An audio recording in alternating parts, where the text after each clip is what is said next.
Halo semuanya, semoga selalu dalam keadaan sehat ya. Video kali ini dibuat untuk penonton semua nih yang mau tahu lebih jauh mengenai jenis-jenis anggaran pendidikan dan peran dari komite sekolah. Nah, saya Rana Hamidatur Rahim dengan nomor induk mahasiswa 2005645 dari Pendidikan Sosiologi Universitas Pendidikan Indonesia kelas 3B tahun 2020 mau sharing materi nih tentang kedua hal tersebut.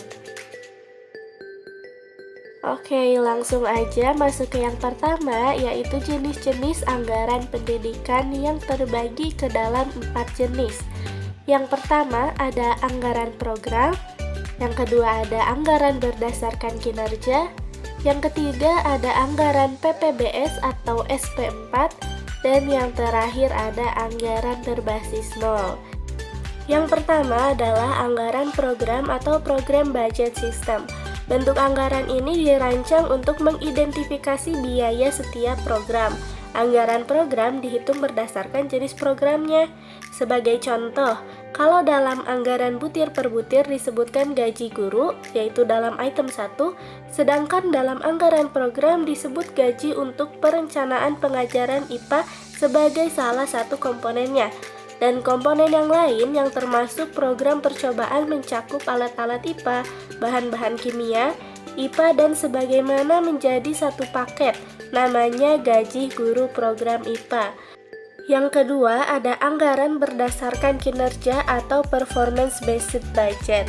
Bentuk ini sesuai namanya menekankan pada kinerja dan bukan pada keterperincian dari suatu alokasi anggaran. Pekerjaan dalam suatu program dipecah dalam bentuk beban kerja dan unit hasil yang dapat diukur. Hasil pengukurannya dipergunakan untuk menghitung masukan dana dan tenaga yang dapat dipergunakan untuk mencapai tujuan suatu program. Lalu yang ketiga ada PPBS atau Planning Programming Budgeting System atau dalam bahasa Indonesianya adalah SP4, yaitu sistem perencanaan penyusunan program dan penganggaran. Dalam proses PPBS atau SP4, data tentang biaya, keuntungan kelayakan suatu program disajikan secara lengkap sehingga pengambil keputusan dapat menentukan keuntungan, kelayakan suatu program yang disajikan secara lengkap sehingga mengambil keputusan dapat menentukan pilihan program yang dianggap paling menguntungkan. Lalu yang terakhir ada anggaran berbasis nol atau zero based budget. Bentuk pembuatan anggaran ini adalah bahwa setiap aktivitas atau program yang telah diadakan di tahun-tahun sebelumnya tidak secara otomatis dapat dilanjutkan pada tahun berikutnya. Setiap aktivitas harus dievaluasi setiap tahun untuk menentukan apakah aktivitas itu akan diadakan di tahun ini, melihat dari kontribusi yang diberikannya kepada tujuan organisasi. Menurut Harahap Shafri, dimulai dengan anggapan bahwa budget untuk tahun depan adalah nol dan tiap pengeluaran yang lama atau baru harus dipertimbangkan berdasarkan analisis cost benefitnya.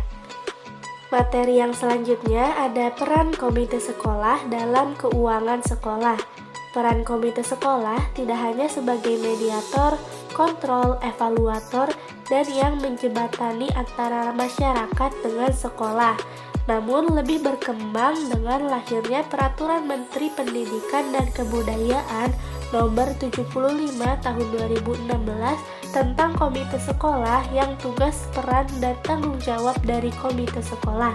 Salah satu perannya adalah penggalangan dana untuk kemajuan sekolah, atau dengan kata lain bahwa peran komite sekolah diperluas dan akuntabilitasnya diperketat.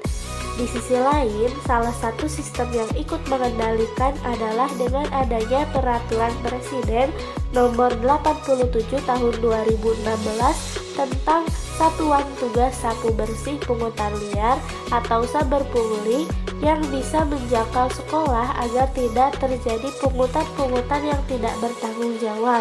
Oleh karena itu, komite dapat berperan aktif dalam penggalangan dan pemanfaatan dana di sekolah dan tidak terjerat saber pungli.